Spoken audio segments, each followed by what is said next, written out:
Hello, everyone, and welcome to the 138th episode of the Voluntary Viewing podcast, recorded on April 3rd, 2021. Y'all missed some spicy stuff going into this one, but don't worry, we'll keep it elevated, because on the podcast today we have a man who knows that Mechagodzilla is a way cooler name than Robo-Godzilla, Andrew Clark.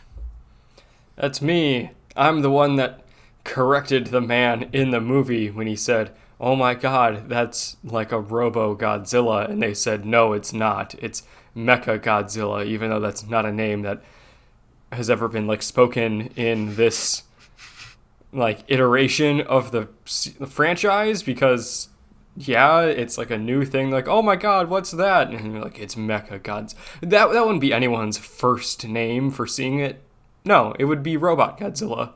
If we saw that right now, we would be like, wow, that's a Robot Godzilla. No, and if someone said, no, it's Mecha Godzilla, I'd say, well, you're a fucking nerd. But does Godzilla exist? Yes. Because Godzilla exists in our universe. Yeah. Like the movies. So if someone said, no, that's Mecha Godzilla, it would be mean...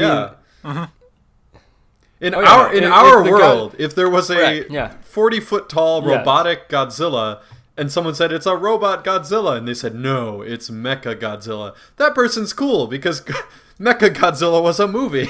Yeah, a couple of Mecha them. Godzilla exists. If the Godzilla movies existed in the legendary Godzilla movie series that have been coming out for the last couple of years, then fine. We don't know that they don't.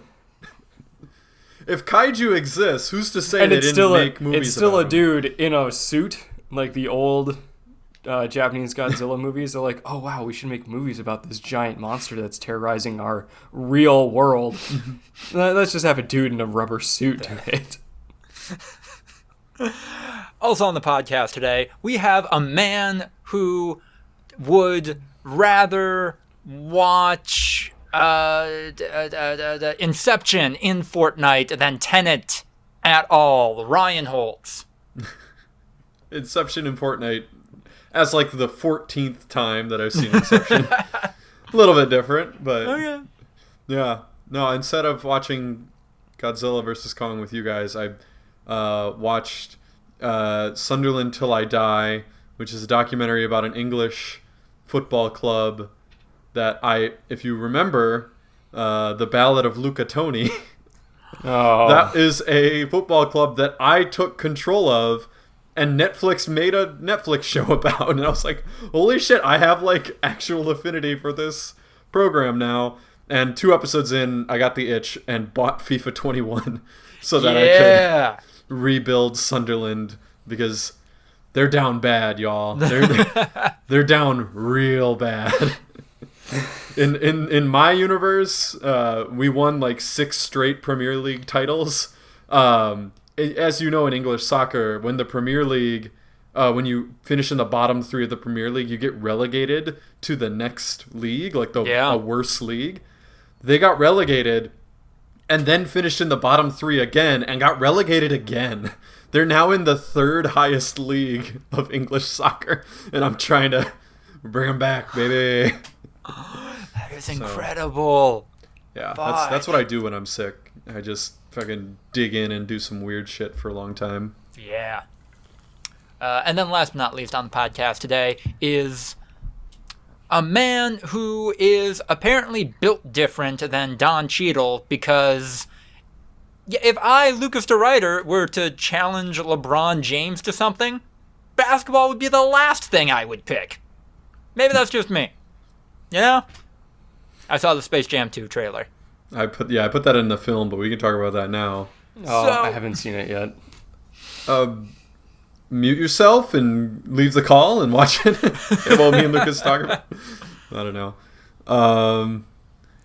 Isn't that part of it though? Probably for Don Cheadle, right? He wants to beat LeBron at his own game. No, it's absolutely the Talladega Nights. I'm going to beat you, who is the best at this thing, and then prove once and for all that I am the greatest. Yeah.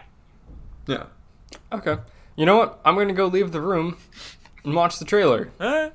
All I'll right. come back. You guys can talk about the trailer. I'll come back. Watch it on 1.5 speed or whatever on YouTube. It's a long You can trailer. speed it up. Yeah, it's like 2.5 minutes. So yeah, just watch on 1.5 speed. You'll get back in a minute and a half. Mm-hmm. All right, Andrew's gonna have fun with that. I don't know where he's going to watch the trailer. Probably on his phone. I find it home odd theater. that they have to build in a narrative excuse for the cartoons being around when everybody just accepted, yeah, Looney Tunes are real in the first movie. Yeah. Well, yeah, and is the first movie canon? We didn't really get any hints about it in this one, like whether or not they were going to reference like Michael Jordan and stuff like that, and the fact that he beat the Monstars. Right. Also, what's better, the Monstars or the Goon Squad? What's a better name for Absolutely the Monstars. Like Goon I don't know. Squad. I kind of lean towards that's nostalgia speaking, especially because the Toon Squad is so well known now. I think that kind of lends itself pretty well to the Goon Squad. I mean, if they're going with Goon Gang, then maybe. No, but because it's a play on the Toon Squad. All right. The Toon Squad from the first one, man. And then they're like, this is the fucking Goon Squad. And it reminded me of Dodgeball and Underdog Story, where it's like, Laser, Blazer. Like, just fucking naming all the fucking stupid-ass extra people. Okay, so it is branded as Space Jam: A New Legacy. So It's not Space Jam 2? No. So yeah, that almost seems like a reboot, and there's not going to be any canon. So yeah, they have to give it a narrative reason for them existing. But like LeBron is sometimes in live action in the trailer and sometimes animated in the trailer, which is just, I think, a consequence of having to cut together a cohesive trailer. But like, he's in, even when he's live action, he's in cartoon world, right? Or am I wrong? No, I think that is that is like the mechanics of this. When he is in cartoon world, he's a 2D cartoon, but when like they're back in real life or just not on Cartoon Planet, whatever's happening there, he's real, and that's when all the Looney Tunes characters switch to CGI. Yeah. Yeah. Is it a complete coincidence? Because I remember this. It was from like Merry Melodies, and then that became Looney Tunes and stuff like that. Is it? It must. Is it a complete coincidence that like the word tune, as in like a musical tune, and cartoon, like an abbreviation for cartoon, are exactly the same? And it gets really weird. I hated it when they sent him to Toon World, and it was TUNE World, right? Which makes sense because Looney Tunes. Yeah. So it's a Looney Tunes World, which is TUNES. But then like it's Toon World. You'd think that'd be cartoon, like TOON. Yeah. So like, what is that a complete coincidence? Is it? Oh God! Now I'm getting like a Berenstain Bear effect. Is it Looney Tune TOON or TUNE? TUNES. Jesus. Yeah, Looney Tunes is like musical tunes. It's like, because it came from Merry Melodies, which was, musical and stuff. That stuff. And then it became Looney Tunes, TUNES. Andrew, we're talking about how the guy sends him to Toon World in the trailer, but they spell it TUNE, which makes sense because Looney Tunes, but then like, Toon, TOON, and is it a complete coincidence that Tunes and Looney Tunes are fucking the exact same word? Because it's annoying. What in the Matrix hell? That was so dumb. Oh boy. Bad line. What in the Matrix hell is this? That was straight up Will Smith, right? Yeah. Are they? Yeah. Were they? They kind of went Ready Player One for a minute there. Yep. The Iron Giant. Y'all like that shit, right? Yeah. Game of Thrones. I did half yeah. I mean, it's WB. That thing that got completely eliminated from the cultural landscape forever. Yeah, but like, it still did better than most things ever have a hope of ever achieving. It did, but like I know for a fact that it is never going to be as talked about as the other peak, like premium shows, because of how it ended. I was talking on a conference call 2 days ago with someone who said that they just watched Game of Thrones. they binged through the whole series. They're like, I finally got around to it, and they're like, yeah, it was really good. I like binged it all in like a couple of weeks. And I also said, oh my god, so what did you think of the ending? And he was like, eh. And then it's like, what? I thought it was great. Like, I thought it was a great ending. And I was like, what? Nobody thought that. Andrew, I need you to get in touch with your HR department right now. Yeah. Cool, LeBron James, actual actor now, and like every other actor, he is exactly as good as the material he has to work with, which, from the trailer at least, not a lot. And I think the Game of Thrones thing might be a consequence of this movie was absolutely written or being written as the last season was coming out. Yeah. Mm-hmm. Or even before that. It's been in development for so long. Right. And me and Ian were talking about it because he had said that Kyrie Irving was going to be in it. And I was like, I don't think so, because Kyrie does not like LeBron. and LeBron is indifferent. And yeah, exactly. I was like, maybe he was planned way back when it started entering development, when LeBron was still on the Cavs and stuff. But there's no way, I feel like, in the modern version. And then I looked through the IMDb and he wasn't on there. And there was a few NBA players like Damian Lillard and Draymond Green and Kyle Kuzma, and I was like, fucking Kuzma's in this shit. God damn it. Wait, are those people all actually in it, or are those just rumors? Oh my god. No, that's on the IMDb cast. Damian Lillard, Kyle Kuzma, Draymond Green, Diana Taurasi from the WNBA. Trying to remember, but Kyrie wasn't on there.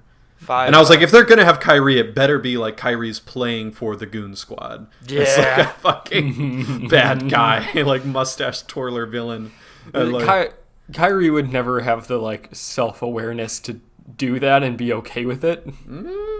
I sometimes wonder. It might be a Kanye type. Like, you think he's playing a character? It might not be like that. He's hyper aware and like making calculated decisions as like, oh, this will increase blah blah blah, but maybe like a learned behavior of like, oh, if I do this thing, people like it, so I'm gonna keep doing that thing. And that's like, if I make an outrageous claim, I get in the press. Like, more than like, yeah, actually being a social media genius and shit like that. But no, I do feel like with Kyrie in particular, if you would have, I tried to fucking workshop that, because 2D animation, like, come on, there's a way to get a flat joke in there. I'm just not smart enough. I just keep saying dumb shit and people just keep loving it. I don't get it. Okay. $5 says they had to cut a Kobe joke from this movie at some point. Or Kobe would have been in it. Who knows? Yeah, maybe. There's a lot of shit that's probably had to come in and out of this monstrosity. It's not going to be good, and everyone's going to say it's because, it's never going to be as good as the original. Watch the fucking original. It's not good. No. Like, not a good movie. It's just iconic. Yeah. That's the whole thing. Michael Jordan's an awful actor. Like, right? LeBron James is passable. For a non-actor, LeBron James is probably in the top 1%. LeBron James has worked on film before. Like, he kind of knows what it is. He's a charismatic guy who like knows how to he's got character. presence. He's very likable. But that's at the end of the day.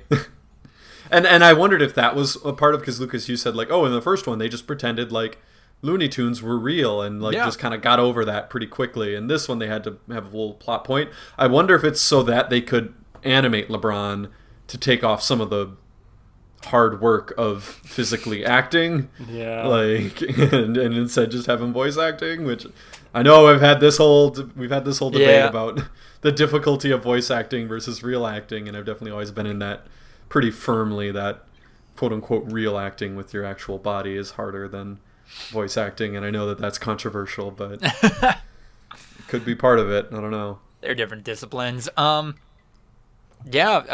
of monstrosities, we got a doozy to start out. News of the week. So, CD Projekt Red, after releasing a giant, massive-ass patch to Cyberpunk that fixed some bugs and not really anything else, so the game is playable now on last-gen consoles. It just doesn't look great.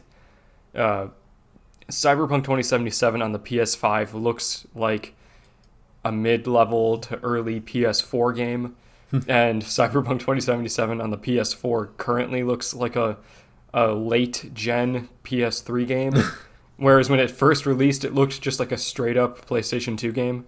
Is it on the store yet for PS? No, it's not. Still not on the store.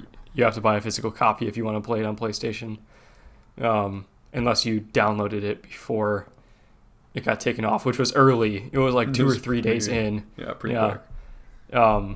But then they kind of had some news about the future of their studio, and it says that they are going to start working on the next Witcher and Cyberpunk games starting in 2022, meaning that Cyberpunk 2077 will probably be perfect and everything that people thought it would be by then, right?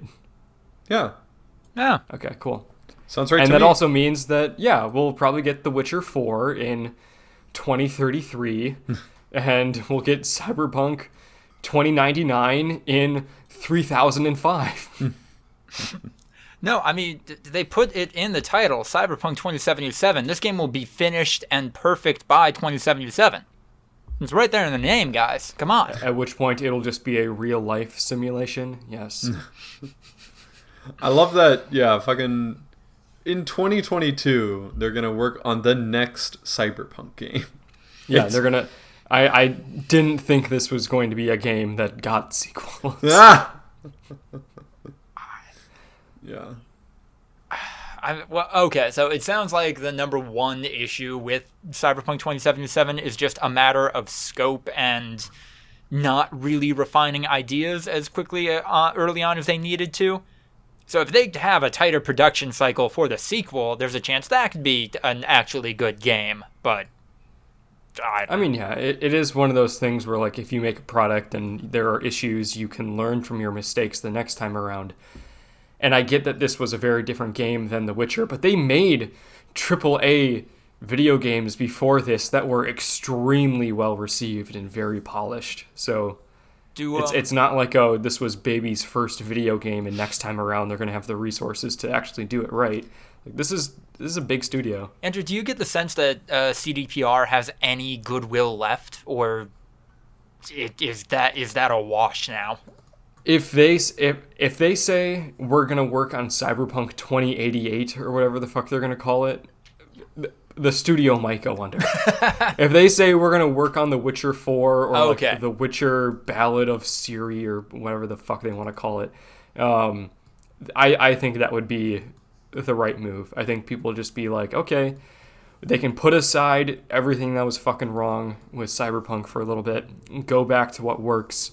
Just a beloved video game franchise that's like really not super innovative in terms of like the gameplay and the mechanics in the game. It's just, which those work fine. It's the story that and the characters and the dialogue that people really, really, really like from The Witcher. So in that respect, you don't have to worry about glitches and frame rate drops and last gen hardware. Like, you just write a good video game. Speaking of a good video game, Fortnite news. It's back. SEO. Yeah. Fortnite. Give us clicks, Google. We're so excited for the Microsoft suite of products. They put the stonks meme in Fortnite. Stonks. Hell yeah. Oh my god, diamond hands. Stonks. Jesus Christ. This looks so bad. Which is the point. Like, it's not real, right? It's real. Fools. Oh, this was only available on April 1st for people to buy or earn. I don't know, but yeah. He looks fucking terrifying. Stonks guy looks kind of terrifying. He's supposed to. Yeah, no, he does. Yeah. And now he's in a video game that people play where he was never supposed to be. They could have contained him. If Fortnite makes like a fucking Wojak as a playable character, I don't know. Might get scary. Fair. So the second part of this next point is scary, but the first part is that Activision-Blizzard confirms changes are coming to the first Warzone map by trying to bury reporting on the leaked information. Also, they hired another conservative White House staffer, this time Brian Bellato from the Trump administration.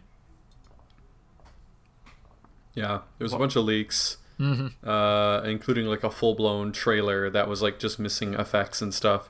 Yeah, we're just gonna do 80s. It's just a reskinned Verdansk in the 80s.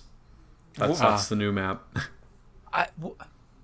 What era is the map currently from? Because I thought it was pretty nondescript. Okay.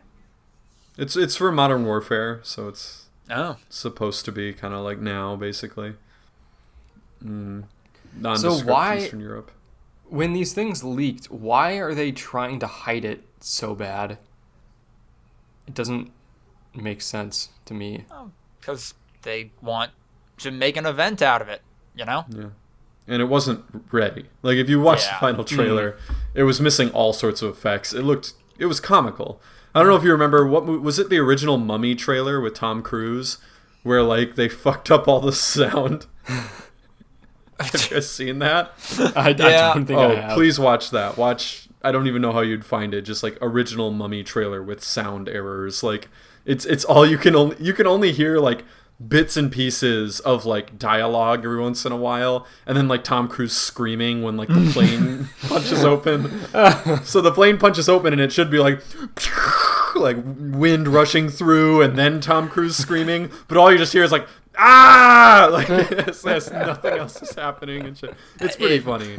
It's like that times 10 because there's no visual effects. So it's someone just like jumping in front of a building that's clearly supposed to be exploding, but it's just a person jumping onto a mat, like it is shit like that.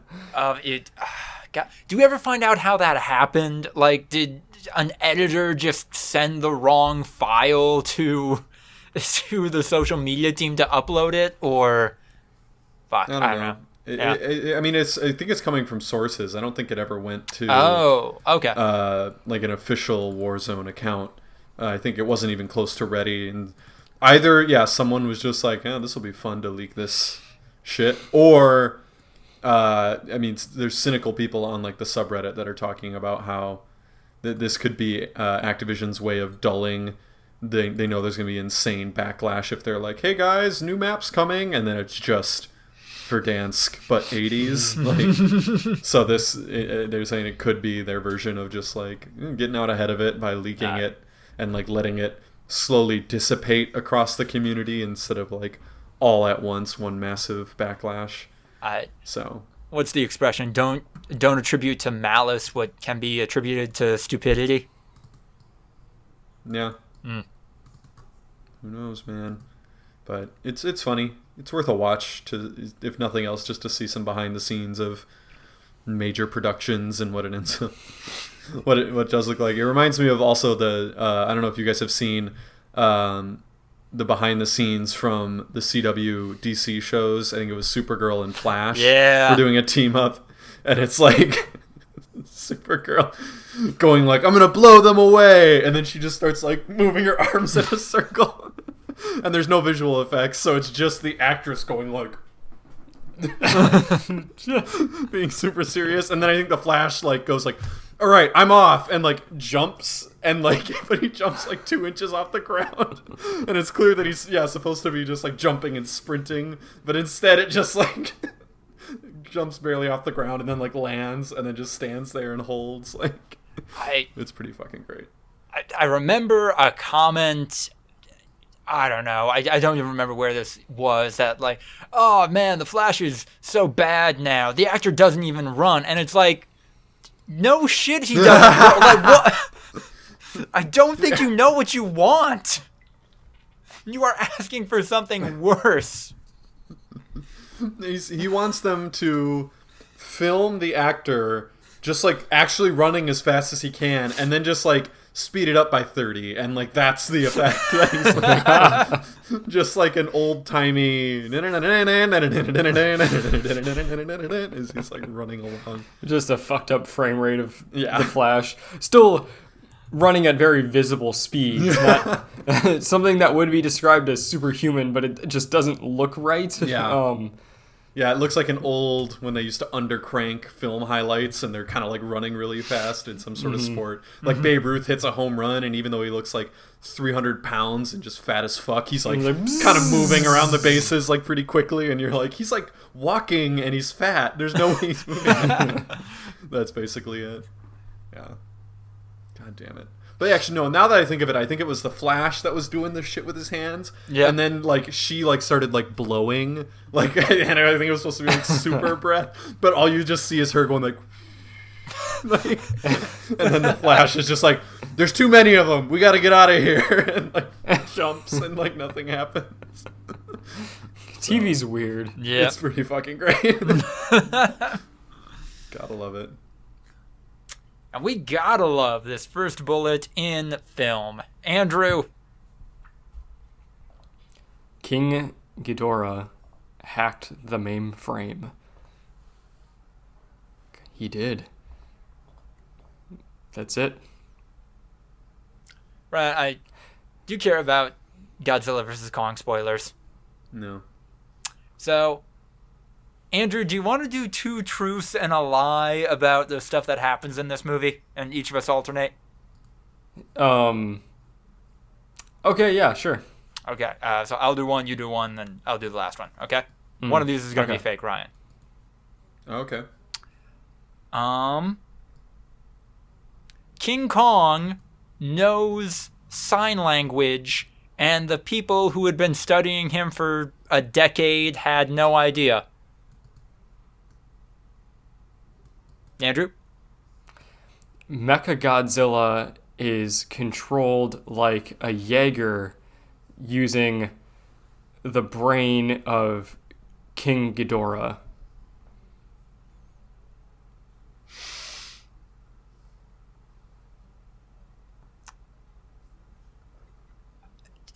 There is a real Hyperloop. Which of these is fake? The Hyperloop? They're all real, Ryan. This is a very dumb, very great movie. Oh, we should have said Godzilla blows a hole literally through the earth out the other side with his laser breath. Godzilla drills to the center of the earth, which is a place. Through it. Yeah. Yeah. Shit's living down there, apparently. Yeah, no, the hollow earth is like a whole thing in the movie. And at one point, Godzilla finds like a magic, or not Godzilla, King Kong finds like a magic axe in the center of the earth. And Godzilla feels it. And so as he's terrorizing a city, he's like, starts shooting his laser downwards, straight to the ground. Eventually it reaches the center of the earth, and then Kong looks up, and Godzilla looks down, the hole going from the surface of the earth to the center. And then they just yell at each other. And then King Kong climbs through that hole to the surface of the earth. Mm-hmm. I guess we're just in the group chat now. Godzilla is painted to be the... You would like this movie, actually. It is just very, a Kong movie. Yeah, it is very much made by Kong stans. But Godzilla is... It though? Oh, yeah, it's... I mean, it is a Kong movie. Yeah. Godzilla's not in it that much. No. He's in like 3 scenes. Mm-hmm. Isn't it part of the Godzilla like movie universe that was created? So is Kong. Yeah. Like, they're all in the same thing. When was the last Kong entry, though? What was it, like 2016, 2017, something like that? Yeah, that makes sense. 2 or 3 years after Godzilla came out in 2014. Yeah, Godzilla in 2014, then Kong Skull Island a couple years after that, and then Godzilla King of the Monsters, and then Godzilla vs. Kong. Mm-hmm. And Godzilla vs. Kong is mostly a King Kong movie. Yeah. I mean, it makes sense because, like I said, we're Americans and we want an underdog to win, and it makes no sense. King Kong doesn't win. I mean, like, it's, we obviously, want him to, though. We're rooting for him. Yeah. We're aligned with right. him. I mean, like, the movie definitely wants you to root for Kong. But, like, they fight twice in the movie. Godzilla wins both times. Even though, Handedly. and this is why I say the movie was made by Kong stans, because, like, after King Kong just kind of knocks Godzilla down, one of the guys is like, well, I guess Kong wins round 2. And then Godzilla just gets back up again. Like, he just stands up and then, beats him down and, like, steps on his chest and is like, I win. Yeah. And before that, like, Kong submitted when they were fighting on the boat, like, from the trailers. And eventually Kong just got, like, worn out and his ass was beat. So he just lays down on the aircraft carrier and he's just like, I give up. And Godzilla just, like, looks at him and he's like, and then swims away. Pathetic. He was a Principal Skinner. Yeah. Exactly. That's at the, like, in the second fight, Godzilla steps on his chest, and I think he, like, stops his heart. Yeah. Yeah, he stops his heart, and he was, like, about to, like, blow his head off, and then he, like, stops. He's like, you know what? You're not even worth it. And walks away. They have to give King Kong the paddles to get him in fighting shape again. Okay, Yeah. And then this is genuinely cool. When they do, Kong gets up, and then he pops his shoulder back into place. Yeah, his shoulder is dislocated. And he slams it into a skyscraper to pop it back in. And then does this thing. And then it zooms in on his face. And he, like, does the glare thing. And he's like, ugh. Starts running. It's like a 45-year-old baseball coach that hasn't thrown in a while and kind of, let's get that thing warmed up a little bit. This movie tried to make it seem like Godzilla was the bad guy by, well, one, really humanizing Kong, but also, at the beginning, Godzilla is just kind of a member of Antifa. He destroys a megacorporation's facility. And it's not said outright, but this company is absolutely, like, one of the biggest polluters in the world. And Godzilla just trashes one of their plants. And then there's a news caption where it's like, and 8 people died in this. And, like, maybe it's just because we're close to the other end of coronavirus, but, like, that number of people... Yeah, we live in a world with giant monsters. That happens, and also the fact that that happens is a failure, not on Godzilla, but us as a society for not creating proper systems and safety measures to address this. Hold on. So Godzilla is sentient enough to not only connect dots between, like, environmentalism and human, like, activity, it's can... because they're making Mechagodzilla. Yes.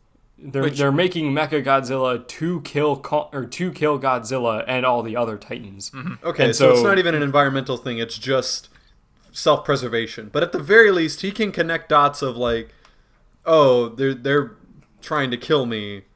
I'm going to kill them. Yeah. No, we've told you this before. Godzilla is sentient. Yes. Like, How sentient? he's like a character. He Yeah, doesn't Is Godzilla as smart as a human? King Ghidorah absolutely is, so I'm going to say Godzilla is. Okay. So Yeah. in that case, then no. You shouldn't be killing 8 people. Like, tear down the building. Well, no one's in it. I don't know. Like, let's sub Godzilla for, like, some environmental terrorist. If they blew up a building and killed 8 people, the headline wouldn't be like, hey, it's a win for environmentalism. It would be 8 fucking people just died.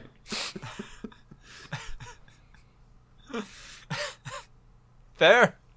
I don't know. Maybe, I mean, it's a movie too, so, like, Yeah. no, Yeah. 8 people didn't die, but, like, But then the last just fucking delightfully wacky thing to happen in this movie, and this is the one we let off with, actually. Mechagodzilla, the control center is tied to one of King Ghidorah's heads, and there's a brain in there, and they use that to control Mechagodzilla. But, because it's telepathic. Yep. King Ghidorah is telepathic. So like, oh, we used his brain to... It's like self-learning AI and shit to control Mechagodzilla because it's so complicated, blah, blah, blah, blah, blah, blah, blah, blah, blah. And then, when they finally get the power source from the center of the earth that's strong enough to power Mechagodzilla more than a minute or two, it just takes over.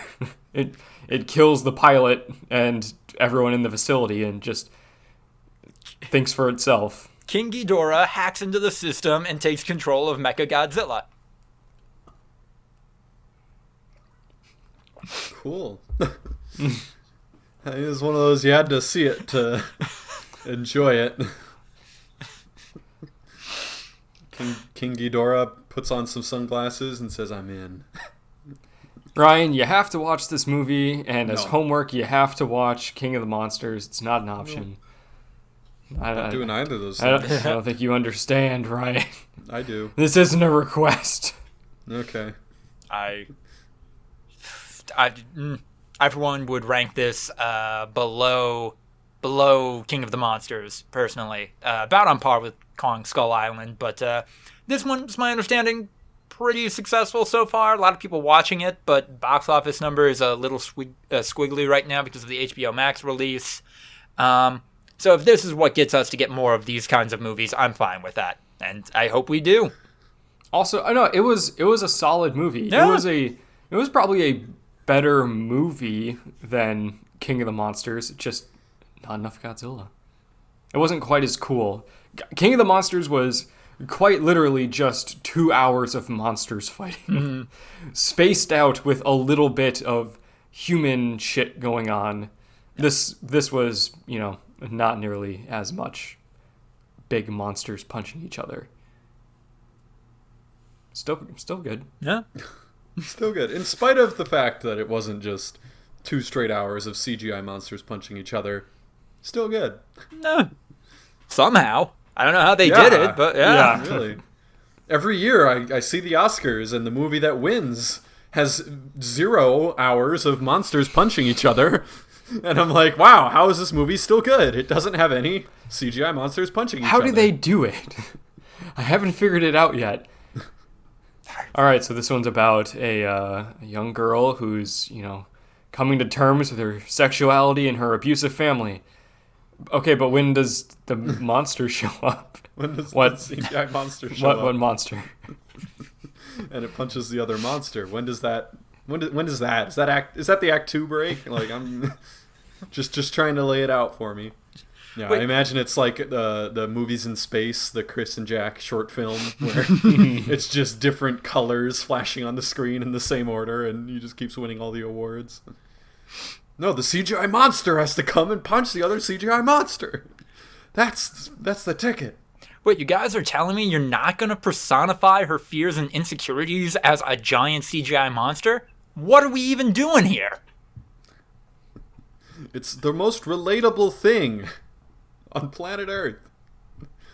When a computer just takes a program like 3ds Max or some shit and we load in assets that were created in like 2013 and then just articulate them to form a fist and connect with another asset created in 2013 and then just add a physics engine and then we're good. Filmmaking. And now, since we are still technically in news, going into the other category, new Twitch meta dropped. Hot tub streams. Oh boy. Yeah. It's just this just keeps happening, and right? I keep saying, guys, and then you guys always go, it's fine, and I'm like, okay. I don't have a deeper read into this other than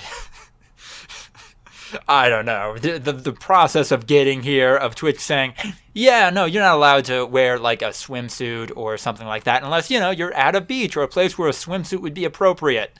And these Twitch streamers just clapping back with, all right, guess we're getting hot tubs. That's kind of entertaining to me. The overarching narrative of how this has gone is entertaining to me. The meta of Twitch being like, we don't want this on our platform, and them always finding a way to put it on their platform, and Twitch being like, you kind of got to stop. admire the dedication. I don't know, man. It's dumb. Fair. Always said it. Twitch has the right to take this shit down, and if they don't, then they have the right to not as well. I don't think it's what fucking Twitch is supposed to be. I really don't. But look, you do you, hot tub streamers. That's fair. Ooh. Oh, and also, hold on. There's something about female Korean streamers that have been getting banned for a lot less, and then so there's apparently a race aspect here where Korean streamers have been banned for less, and then American streamers are just, it's straight up softcore porn. Like, you can call it what it is. I'm not saying that's a negative, but it is what it is, basically. I think Korea has, I don't know if this applies to streams, but I know Korea has a lot stricter broadcast laws, and that might apply to internet But it would streams be as well. Twitch that's banning them, not like the Right, but Korean I'm saying there might be government, in compliance with guidelines from the Korean government, potentially. Okay. But then they would need to ban all of these streams as well, because it wouldn't comply with Korean guidelines if there's Korean viewers watching this. Because there's no, like... I'm not defending it, I'm just looking for an explanation. There's not, like, a localized versions of Twitch, right? There's not, like, Twitch Korea and Twitch Japan and Twitch England, right? Yeah. Twitch TV. Yeah. I mean... So, like, people in Korea can watch American streams. I don't have... As always, as I've said a million times, I don't have a problem with women doing this. This is totally chill. It's always been... But this is not what that platform is. Like, fucking OnlyFans should do a Twitch, and fucking girls should absolutely be allowed to do this and make a fuck ton of money. Isn't that just Chatterbait or whatever it's called?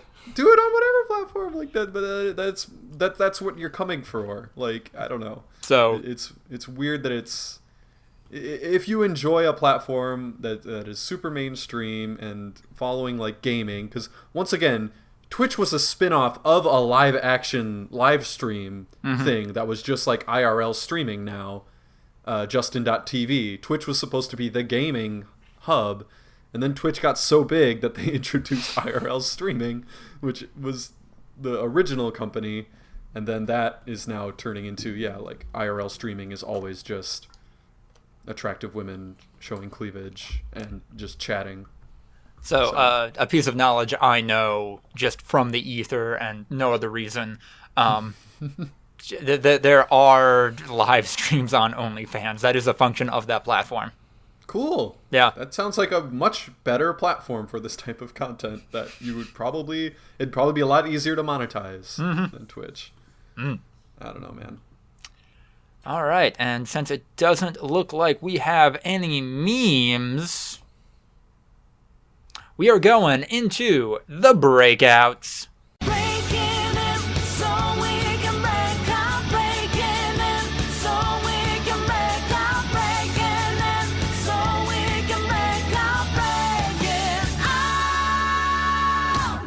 How you liking Stardew Valley, Andrew?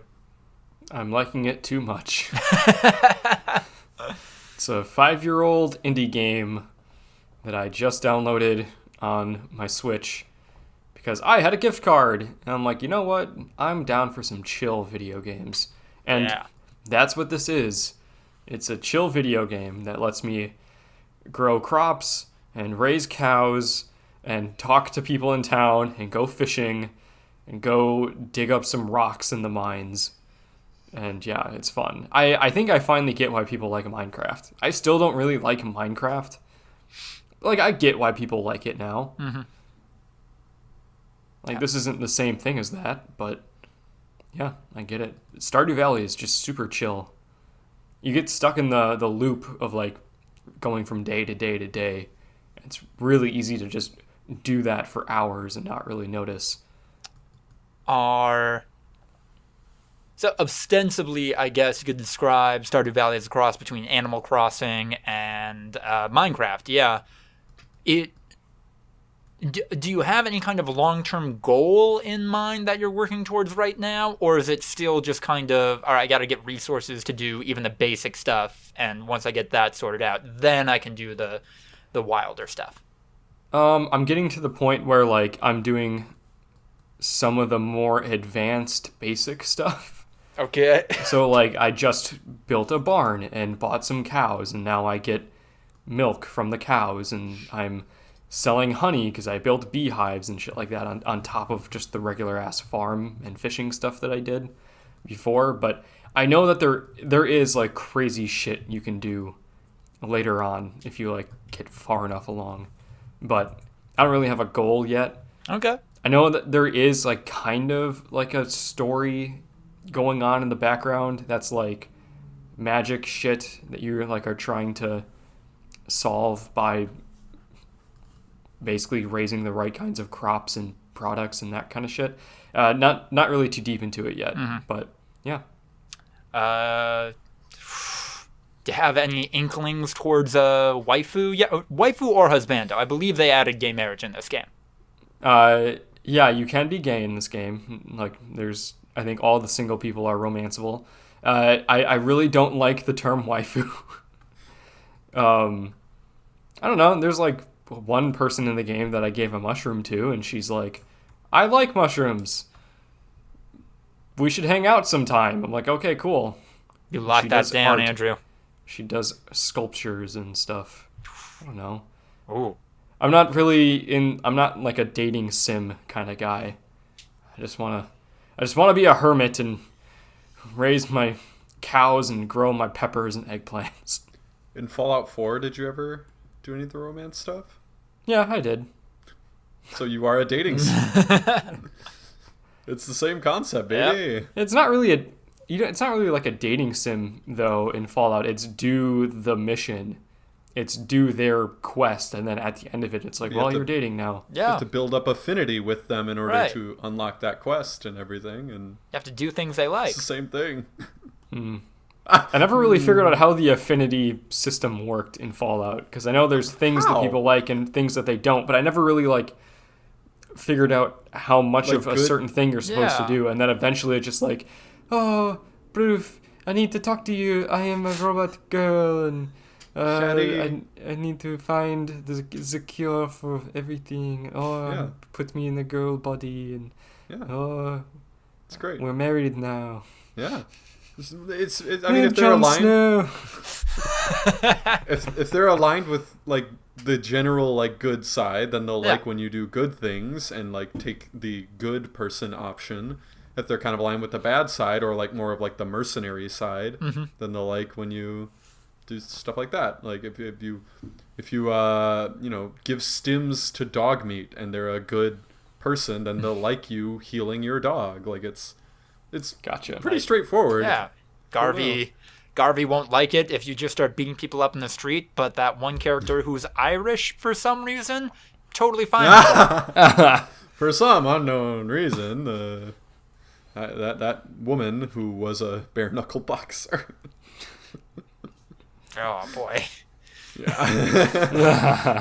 Fallout 4 didn't age well as it's like 4 years old. Yeah. All right then. Fallout 4 is problematic? Question mark? Yeah, Jesus Christ. Fallout 4 is over party? Hashtag yes it is. Yes it is. Fair use. All right. It's April. We are in Q2 of this year, which means it is once again time for Lucas's Anime Corner.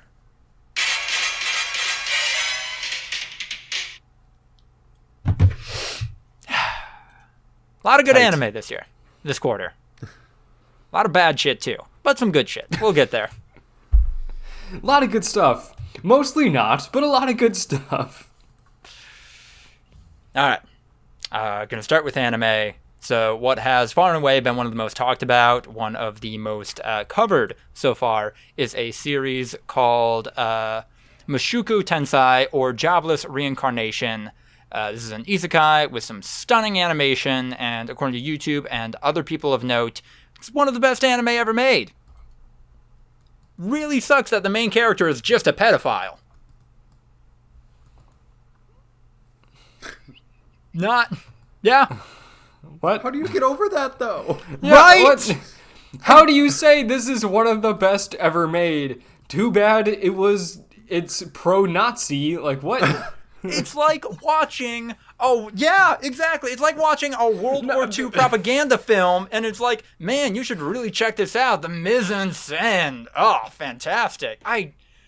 What the fuck? What the fuck, Wait, so guys? you don't like it? No, this is Okay, garbage. Okay. You just said it was one of the best ever made. No, We thought people that you are were saying it was that. really good. People are saying that, and they are Okay. dumb fucks. Gotcha. Okay. Gotcha. Okay. No, now we understand what you were saying. Yes. Yeah. Originally, we thought you were saying, like, man, this thing's really cool, guys. I love it so much. Too bad the main character's pedophile. Like, how do sorry. you get past that? But no, we get it now. I don't Oh, know. Okay. Well, we're all on the same page now, but that was... It was bad for a little bit. I'm sorry. I know I framed this as, oh, we'll get to the bad stuff. Nope, bad stuff right away. Did you paste a new document into this planning document? Yeah, no, Absolutely know I did. Holy fuck. I've watched a lot of anime. Yeah, don't watch this one. Doesn't matter what people say. Also, don't watch The Promised Neverland. They massacred my boy! And all of the other kids in the series, a dozen of which don't even show up. Really well-received manga, and they're like, no, let's just skip over most of this. Let's just not show the story that was good enough to get an adaptation. And I do not understand why. Getting into better territory, Heaven's Design Team is a cute infotainment series that centers on a team of designers and engineers creating animals on God's behalf. Also has a really well done trans character, outside of the fact that she's voiced by a man and is a trans woman. So, better. Not good, but better. Horimiya. This is a cute anime about a bunch of high school kids figuring out that they have romantic feelings for each other that never really gets into the heavier shit that can happen in relationships between dumb high schoolers. But, yeah. Also, two main characters experiment with kink in a way that not a lot of stories cover, and I don't know. I think that was handled well and pretty well done. And thus spoke Kashibe Rohan, good JoJo's horror anthology that recast the titular character, so scumbag Vic Magonia isn't involved anymore. I understood that reference. Hey! He's still out there. Just ass out. Fucker. So I'm a spider, so what? Another isekai, except this time the main character is a low-level spider. Like, what if... basically just a frost spider from Skyrim. What's an isekai? That is a genre of anime where a main character is transported into another world, usually one based on a video game. And this one's about a spider that gets transported into another world. No, she was a human person, but then transported she's into a spider? world. Yes. Yeah. Gotcha. It's fun. The character writing's solid. The monologues are It's good. to it. It's Yeah. great. It's not a bad time. It's not Chainsaw Man, but what is? Jujutsu Kaisen finally finished up its second core. Every iota of this series shows how much the mangaka Gigi Akatumi and everyone else on staff loves anime and manga, even if it doesn't really do anything groundbreaking. Last episode really beautifully made, and it's done by Studio Mappa, who are doing the Chainsaw Man anime, and I am excited. Moving into manga, One Piece. Current plotline boils down to a bunch of millennials trying to beat up billionaires to keep them from abusing even more of the power and influence they've amassed. Pretty great. Sakamoto Days. This manga is just kind of fat phobic. No getting past that. Have to acknowledge it though. Also nails its slightly elevated reality that's helped a lot by the dirtier art style. Just making it feel so much more real, even as some characters have telepathy, or they fucking packed a Super Bowl with nitroglycerin and are chucking that at people, and that somehow works. It's fun. Mashal, Magic and Muscles. This is just What If Harry Potter, but the main character was a gym rat. I love it. In the past year, in My Hero Academia, the series has imprinted the message that cops are human and therefore flawed like everyone else, but also that we need to believe in them completely or else society will collapse. Also, we should just forgive cops who do shit like domestic abuse because they have it rough too. And to stifle them means to hold back the truly good ones as well, which definitely exist. And also, people organizing to defend themselves and their community is both a bad idea, according to this series, and harmful to everyone. But, it's totally cool when cops start going rogue to enact justice. One of the most popular anime manga IP in the world, everyone. Fun. No. They're like Tinkerbell. They only have power if we believe in them. Yeah, yes, technically. Except, Cool. This is saying we definitely should. Even, always. And then Attack on Titan, it is one chapter away from ending. Mikasa stopped Eren from doing a genocide and then made out with his severed head. This might just be bad.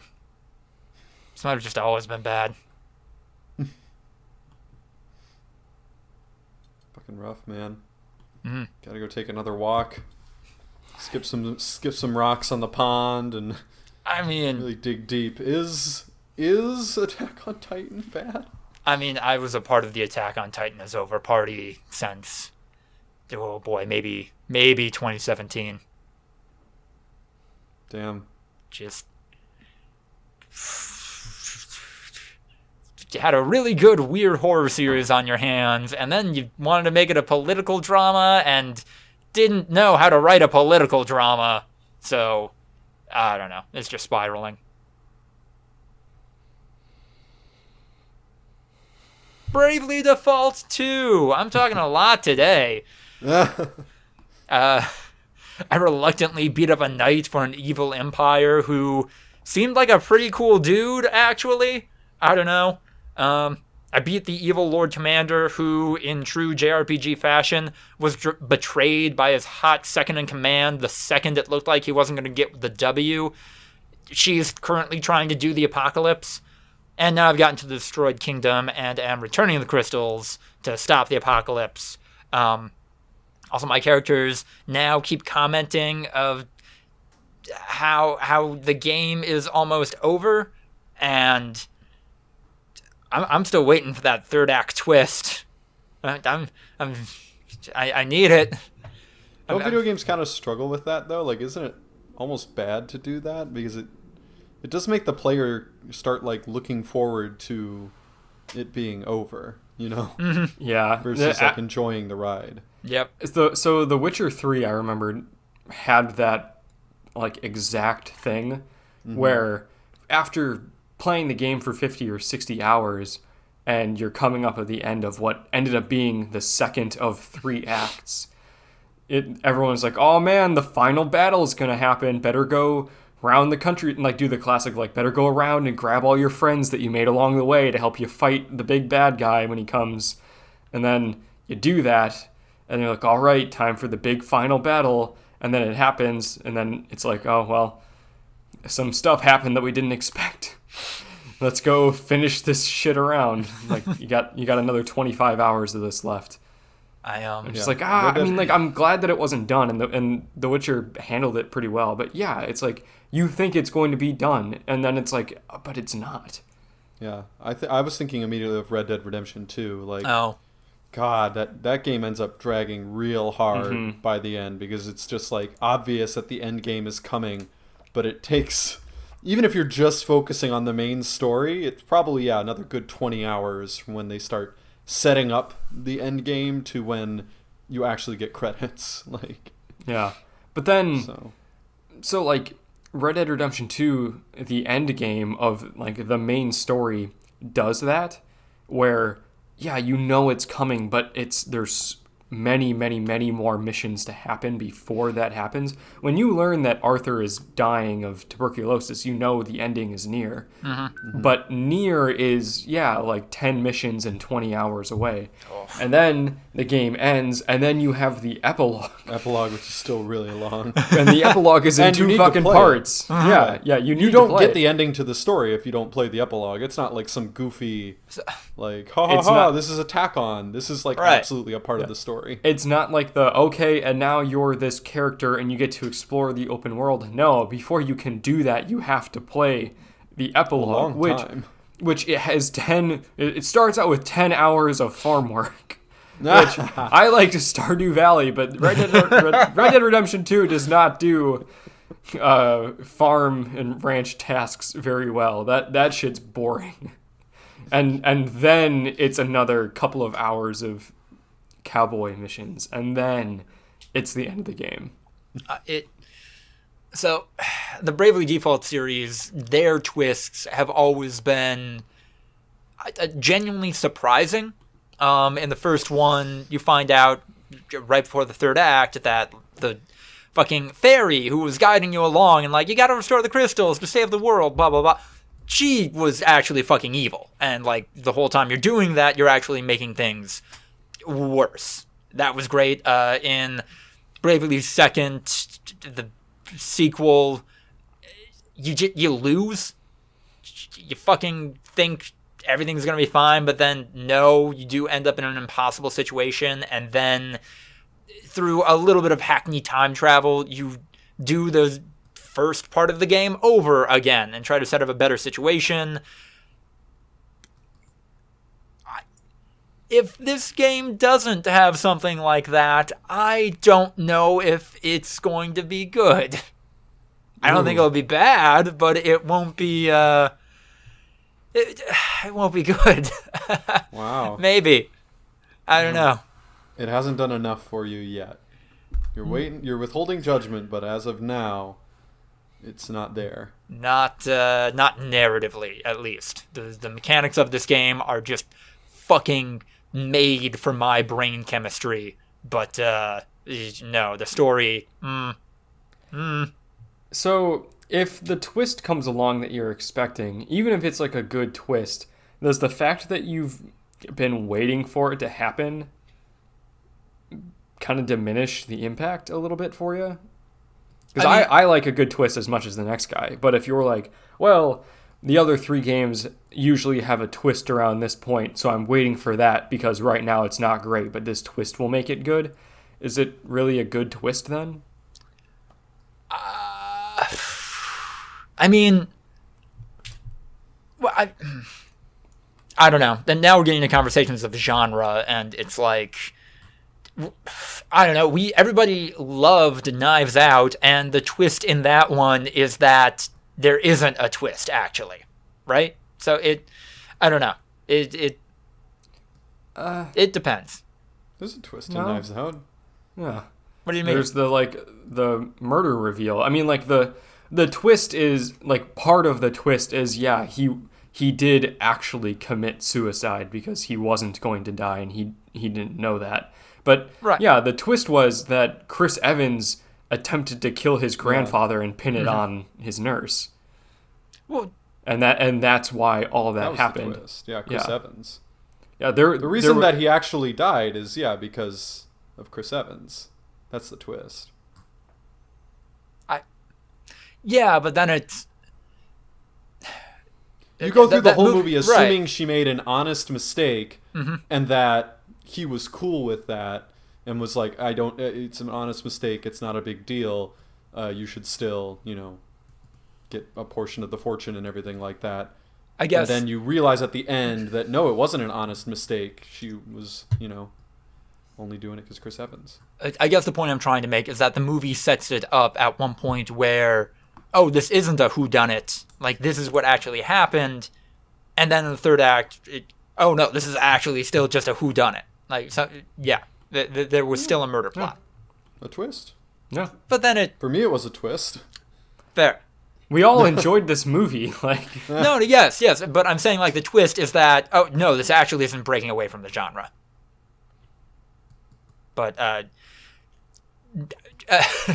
getting back to what really matters, Bravely Default 2, yeah, no, if there isn't a twist or some kind of transformative thing coming up, then it is a little more of a bog standard fantasy JRPG, and sure, I'll take that saccharin, but I expected a little more from the franchise near and dear to my heart, so. I expected some raw, granulated cane sugar. And I only got saccharin. So, So they established in the first and second games that multiverse shit is real, and you have this one that's apparently taking place in a different universe, but none of the original characters are going to show up? Really? Come on. I don't like it. Nah. I mean, I put 65 hours into it. I kind of like it, but you know what I mean. Yeah. Ryan, you checking anything out? Yeah, Sunderland Till I Die, and now my new FIFA franchise, which I'm sure I'll have updates on. So far, no one as cool as Luca Toni has emerged as a contributor. Can you bring him back? Is Luca Toni He's still active long in FIFA? Retired. Oh, okay. Luca Toni was like 36 in 2012. Like, he is, yeah, long retired. So no, I'm doing a young core of not great players that I'm gonna hopefully build up and make better. So, Ryan, for the sake of the podcast, because both you and Andrew have talked extensively about your Madden careers on here, can you role play this FIFA excursion as Ted Lasso? Probably not, because I'm gonna be competent. Oh. I'm gonna know what I'm doing in terms of like X's and O's, and like I'm already setting up my preferred formation, which is a 4-3-3 attack, because I really struggle to get the ball on net. I feel like I can play great defense in FIFA, but I'm not great at formulating attacks, so I just basically throw everything at them and eventually break through and win 1-0 or 2-0. So yeah, different styles than Ted Lasso, I would say. But yeah, I also did finish Ted Lasso. That was part of my breakouts, I guess. It was pretty good. It was a good show, worth watching. It's not like the greatest show of 2020 or 2021 probably, but good show. So is it just kind of like a episodic sitcom? I guess I never really asked about the structure. Was it no, totally serialized. I think they come up with like plot areas and stuff. Okay. Similar to like episodic, but the story very much continues where it leaves off every single episode. What was the resolution to the main story? What even was the main storyline, I guess? Like, how... Do you want spoilers? Give me those Ted Lasso spoilers, man. We spoiled Godzilla for you. Ted Lasso spoilers. Basically, the plot of the TV show, the premise is that the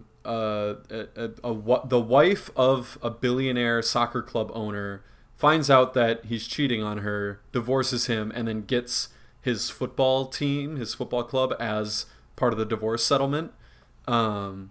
And then because she just fucking despises him and like he's a terrible human being, the only thing that she knows that he cares about is his soccer club, so she tries to burn it to the ground.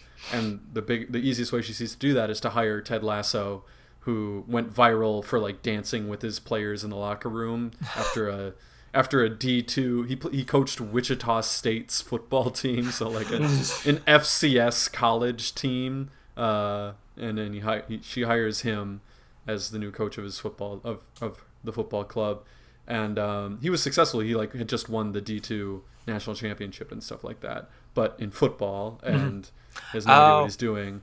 And then there's like subplots like Ted is going through a divorce with his wife, and like that's like a character subplot, and then like he's slowly winning over everyone on the team, and even like the owner. He's like creating cracks in the armor and everything like that. And then by the end of the first season, she reveals to him like that she was, trying to set him up for failure all along, basically, and everything like that, and like all the plots that she had done to try to like subvert him and everything like that.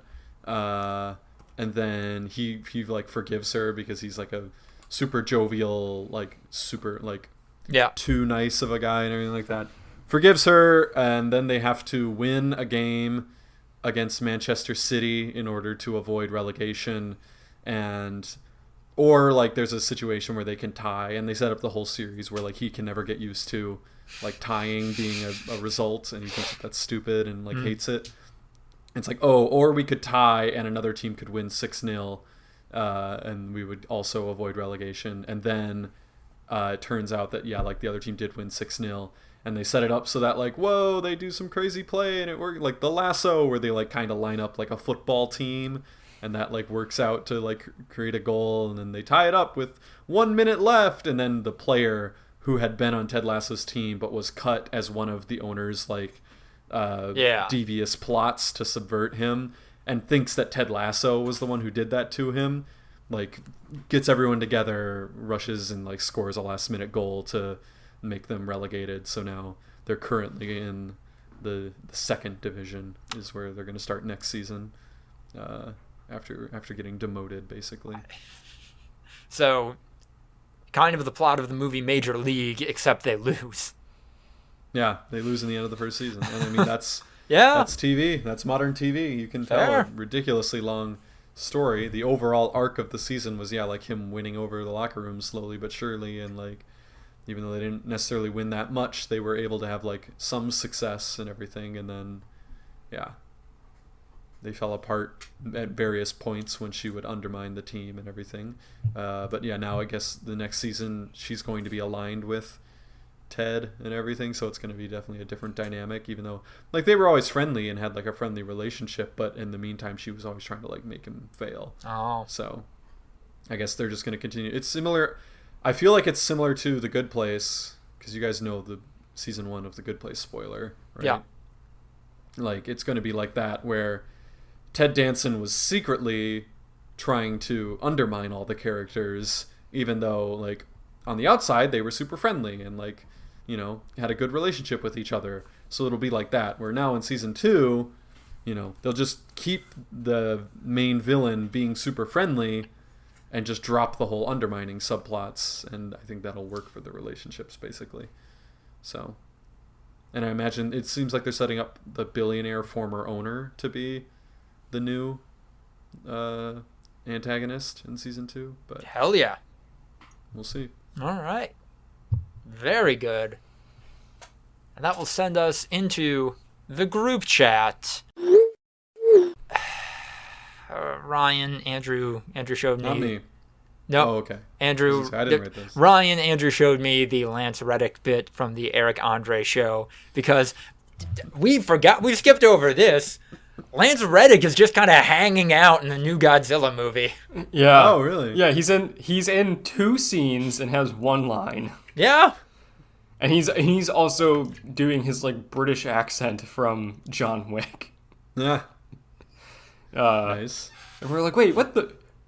Like, they never explain who he is. He's just like there, and then he's like talking to the guy, and then like they're making a plan. We're like, but who is Lance Reddick right now? And then there's another scene where he's just standing next to one of the characters, and they just leave that be.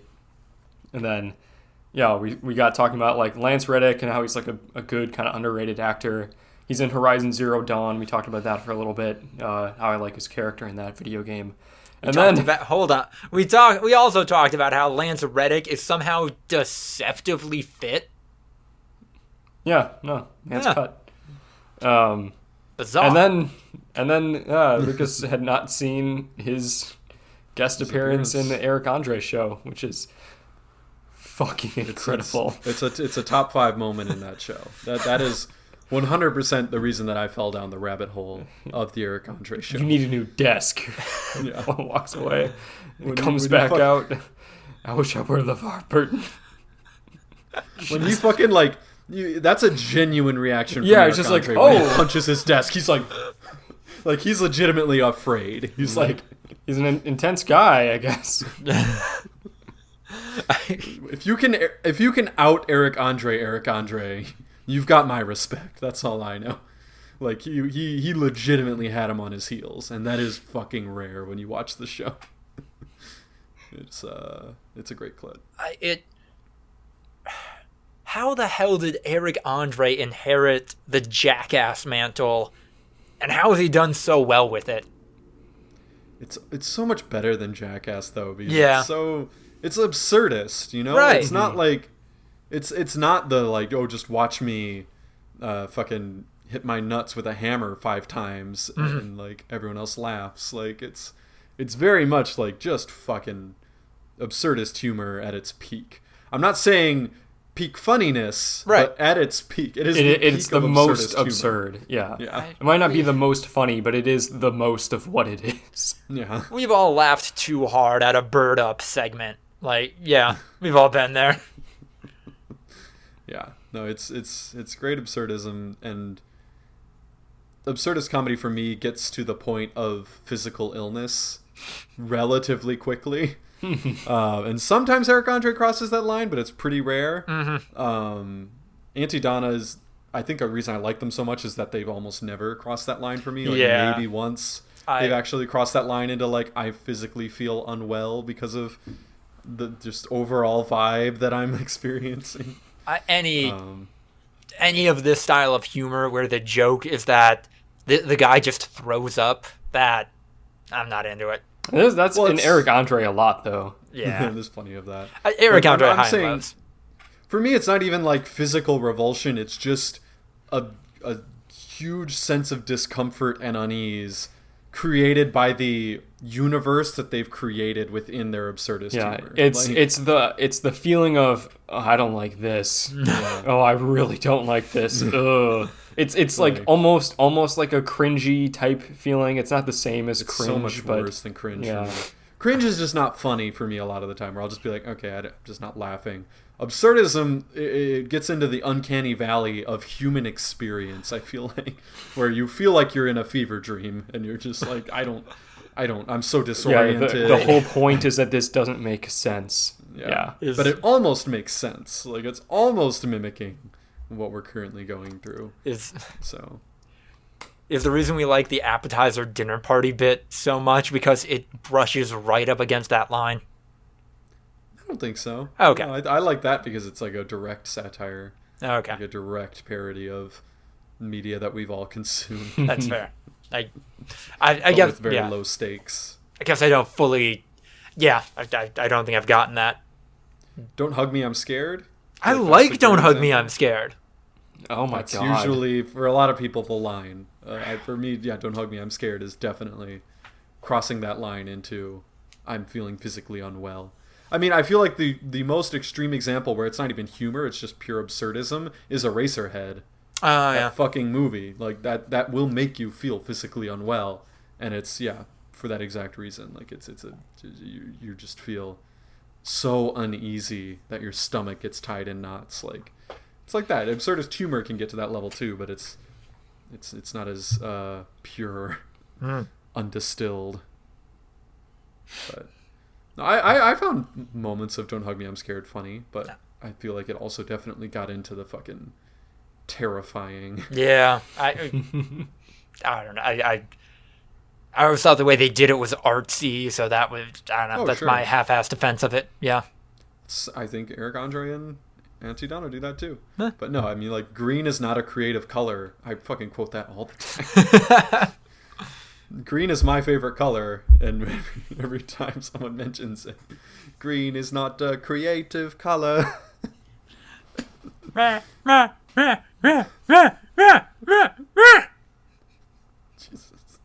Nightmare fuel.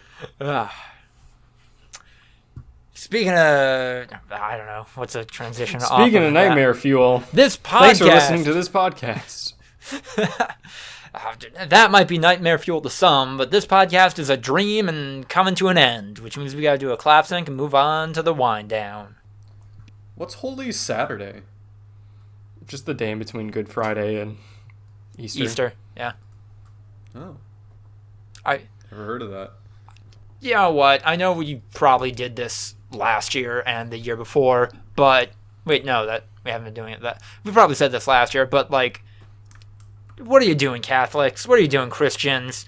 Yeah, Easter, we celebrate the day Jesus rose from the dead, but also it's based on the cycles of the moon. But also, this is the exact day when he came back from. Whatever. I don't know if they ever say it's the exact day. Isn't it always like a little tongue in cheek of like, we're celebrating it? Like, not in Sunday no one school. knows when. Oh, in Catholics don't really do that. I've never heard them talk about it's like this is the day. I think it's more of like almost like a Stations of the Cross thing where it's like you're supposed to go through the motions that Jesus did, and it's like that's why we do Good Friday and then Holy Saturday, even though it's not really a thing, and then Easter. It's like that 3-day process, and that's the whole idea, is that you're getting that 3 days. I don't think it really has anything to do with the specific day. I think they just always do it on a Friday, Saturday, and Sunday. I feel like Protestants are definitely maybe a little bit more aware of like the fact that no, we don't know. Like definitely like Christmas for sure was like we're just observing Jesus' birth. We have no idea when he was born. So I don't know. In the fable, and yes, I'm calling a Bible story a fable. Cancel me, Christians. Go for it. In the fable, when they go back to check on his body, I forget. Did Jesus, when he came back to life, did he move the boulder and it was empty? Or like when they moved the boulder, was his body gone? I want to know. Was it both? I can't remember. I want to say it was both. I'm going to Google it because I don't remember. I think it might be just depending on which gospel you're reading. I'm absolutely asking this question if Jesus came back with super strength. I thought that it was that Jesus moved it because wasn't there like some women that like went to go visit the tomb and then saw that the stone was moved and then were like, holy shit, he's gone? And like, no offense, but they wouldn't have been able to canonically move the stone themselves, basically. Right. Or then maybe like they come back to see it and the stone is back where it was, and so then they have to move it again. I don't know, man. Jesus' tomb.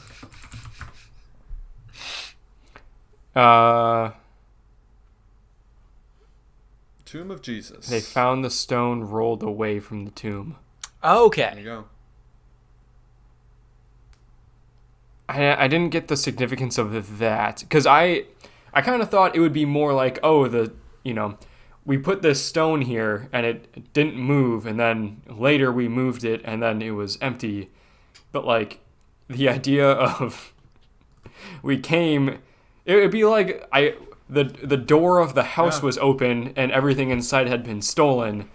That must have been an act of God. Well, no, it has its own Wikipedia article, Empty Tomb. Yeah, no, I'm on it right now. Okay, yeah. The empty tomb is the Christian tradition that on the morning of the first day of the week, female followers of Jesus went to the place where he'd been buried and found the body gone. So yeah, I remember, like women being like, yo, he ain't here, fam. And then like Jesus showed up in like their crib. Yeah. And they were like, how do we know you're you? And then he had like nail holes. And they're like, oh, fuck. Wasn't he supposed to be like a weird ghost god mode? Like didn't Jesus you go guys sicko always mode? said that. I'm pretty sure that's Catholic shit. Like, yeah. I don't think that's I thought it was like canon. I've never read the Bible. You guys said that shit a lot. Yeah. You've never read the Bible? No, never. So I do You're remember like the one that's I mean, observing some of these traditions. I remember still? the priest at one point talking about like someone said like, what does Jesus look like? Because someone said like, is Jesus white? And he was just like, no, Jesus was not white. And they're like, but doesn't the Bible say Jesus was white specifically? And he said no. Why the fuck would the Bible say that? that? No, and he said like the only thing that the Bible ever talks about the way Jesus looked was, and then he described like when Jesus rose from the dead, he was like on fire and like white as slate or some shit like that, and then had like lightning eyes. Just crazy shit. It said he was like floating around, had laser eyes, and was white as a ghost. Like that's like how they described him. But damn, Jesus, your Super Saiyan 3 form is weird. yeah, basically. But like I don't know that for sure. I've never looked it up. Have you like? I'm curious what you mean by this, because I don't think that you've never read from a book that was the Bible. Oh no, You've like done that. I have done that. Yeah, You've just never read it cover to cover, is what you're saying. Well, I've never read it to cover, but I've also only read very, very, very little of the Bible. It's like I went to Sunday school and I didn't really care, and I eventually dropped out of Sunday school, and then because I just wouldn't really read the Bible, and then my mom got like really kind of on me, and my dad converted to Catholicism because he wasn't a Catholic, and so they're like, yeah, we can do both of you guys in like an advanced like really quick course. So we went for like 3 or 4 weeks on like, you know, 1 day a week, and then they gave us a Bible, and there was like not really a Bible study thing, but it was just like, and now Andrew, you read that passage and you read that passage. And honestly, I read more of the Bible when I was in college and had to like infiltrate the Crusader team as part of a sociology project. True. Yeah, and so I went to a couple of their Bible study things to like take notes on it. I can't. But like I really very, very little. So I'm sorry, we're going full tangent mode right now. How much of a weird sexual edge was there to the crew meetings, the crew shit, those interactions? Any? In the small group sessions, none. Okay. But like in their big like weekly session like extravaganza things, those were fucking weird. And I don't know if the tension was sexual, but there was a very strange tension. Okay. It was definitely very passionate and engaged, I guess you would call it, like what the people on stage were doing. But I don't really ever felt, maybe it's because I was just so uncomfortable with the whole thing, but like I never really felt like there was like a sensual edge to what they were doing. Sensual edge. It was just that, yeah, they were very hardcore about all of it. There was a fervor that people usually reserve for, different kinds of material. I get it. It was absurdist. It was uncanny valley. It was just like, why are we doing this right now? Why do you all feel the way that you do about this dude hopping out of a box on stage? Jesus Christ. Yeah, I don't. Ryan's been investigating. Well, I've been trying to get the like that he was a fucking ghost person. I don't really see it. Like, I'm pretty sure he's just a dude that had been crucified. Like, I that was definitely what I feel like we learned. So Jesus just pieces out after he tells his followers, yep, tell people I came back from the dead and that you should start a new religion based on that, right? Yeah. Okay. In Matthew, Luke, and John, the resurrection announcement is followed by appearances of Jesus, first to Mary Magdalene, then to followers. Gospel of Matthew describes a single appearance in Galilee. Luke describes several appearances in Jerusalem. John mentions appearances in both Jerusalem and Galilee.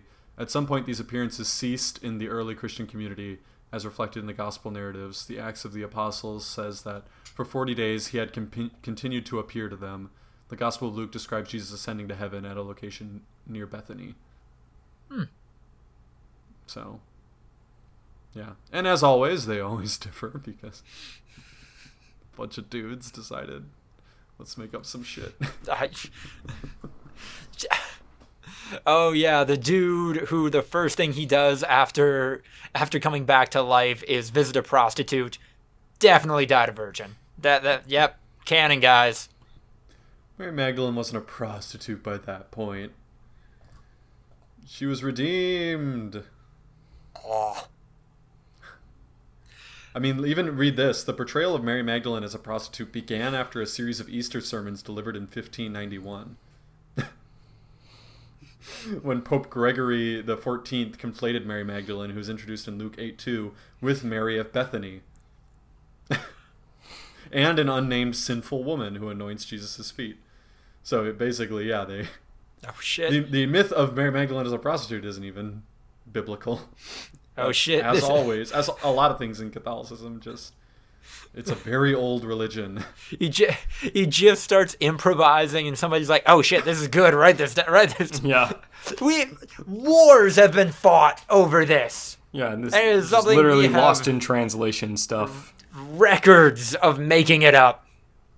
Yeah, that's my favorite thing is when people take it super literally, and it's like, this is a translation of a translation of a translation. Like you really think the Bible was written in English? And then like sometimes they'll even go to the like lengths of, no, because it's God's word and man has always been recording it, God was also like speaking through the translators every time it was translated as well. And so like that is, those English words are what God means. But we like, have, what about the differences? We have Bibles in English that have been written like 20 years apart that have significant differences. Just God changed his mind. I was gonna say, man. But edgy. I spit on the church. That makes me feel good about myself. And we hope this podcast made you listeners feel good about yourself. If you liked it, you can actually like it, comment, and subscribe, or whatever you do, depending on the platform you're listening to this on. Check us out on Instagram and YouTube if you're not listening to us here already. Putting up some great highlight clips there that you definitely want to check out. Definitely the best bits of the podcast. Support us on Patreon if you're feeling generous. Help us keep the show going, enjoying the likes of the terrific Tiffany Cole, Sucky Badger, and sensual Richard Nixon. Follow us on YouTube at YouTube, on Twitter at V2_podcast. Email us your questions and business opportunities, voluntaryviewing@gmail.com. Follow me on Twitter at LucasTheWriter to keep up with all of my writing. And check out the ActBlue link in the description down below if you're able to help some great progressive causes. Good podcast. Good podcast, everybody. And good luck out there, listeners.